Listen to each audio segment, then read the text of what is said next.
దేశంలో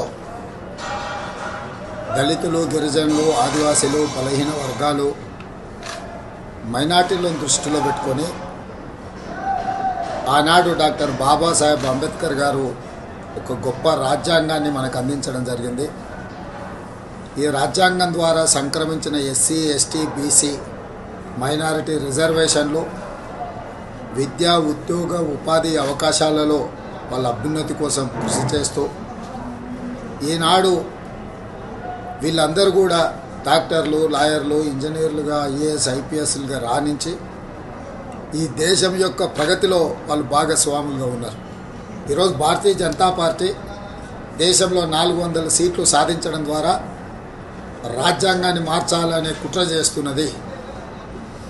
ఒకవేళ అధికారంలోకి వస్తే ఎస్సీ, ఎస్టీ, బీసీ, మైనారిటీల రిజర్వేషన్లు రద్దు చేసి రిజర్వేషన్ల రహిత సమాజంగా ఈ దేశాన్ని మార్చాలనే ప్రయత్నం చేస్తుంది. అందుకే 4 కోట్ల తెలంగాణ ప్రజలకు నేను విజ్ఞప్తి చేస్తున్నా. తెలంగాణ సమాజం అందరూ కలిసికట్టుగా కాంగ్రెస్ పార్టీకి, శ్రీమతి సోనియా గాంధీ, శ్రీ మల్లికార్జున్ ఖర్గే గారు, శ్రీ రాహుల్ గాంధీ గారి నేతృత్వంలో ఎన్నికల బరిలో దిగిన ఇండియా కూటమిని గెలిపించడం ద్వారా ఎస్సీ, ఎస్టీ, బీసీ, మైనారిటీ రిజర్వేషన్లను కాపాడుకోవడం, మన రాజ్యాంగ స్ఫూర్తిని, డాక్టర్ బాబాసాహెబ్ అంబేద్కర్ గారు ఇచ్చిన ఆలోచన విధానాన్ని ముందుకు తీసుకెళ్ళాలి.